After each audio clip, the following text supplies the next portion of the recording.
In continuation of the 2025 Budget Defense Sessions, Chairman of the Independent National Electoral Commission, Professor Mahmoud Yakubu, leads officials of the election management body to this session with the National Assembly Joint Committee on Electoral Matters. Our proposal. He begins by shedding light on the 40 billion naira 2024 budget, which he describes as abysmal. I hope very soon the chairman of the joint committees will fix a date for us to have a retreat.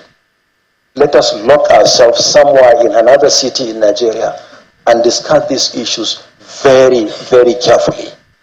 The conduct of election is becoming a big burden. Highlighting the correlation between the limited 2024 budget and the electoral body's constrained performance, he unveils the 2025 budget proposal. Our proposal for 2025, the Commission requires the sum of 126 billion. So I would like the support of members of the National Assembly to ensure that we are adequately funded for the responsibilities we are required to discharge. And most of these responsibilities are constitutional. They are not just in the Electoral Act. The lawmakers consequently raised their concerns. It's pointless if we want all these things done and INEC is not properly funded. It is part of what we suggested. INEC has to be independent.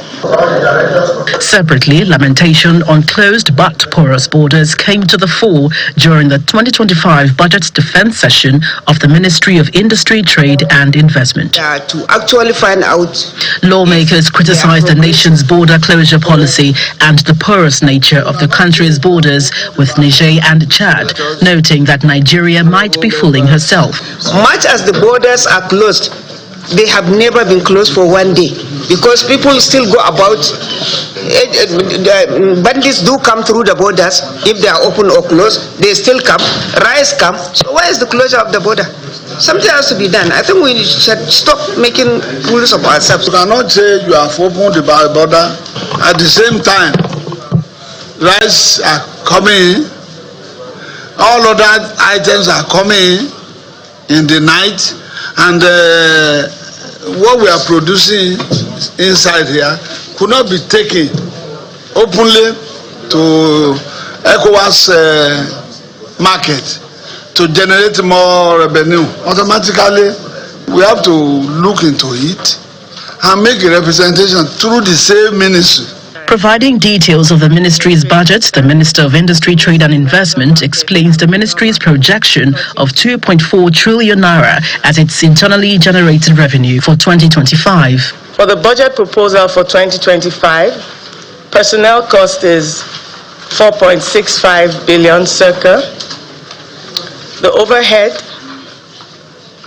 1,455,545,652. The ministry has been directed to correct some errors observed in the document submitted to the committee, particularly the sum of 59 million naira, which the ministry admitted was erroneously written as payment for a 50 million naira project. The ministry blamed it on typographical error. Gloria Umezuke, Channels Television News.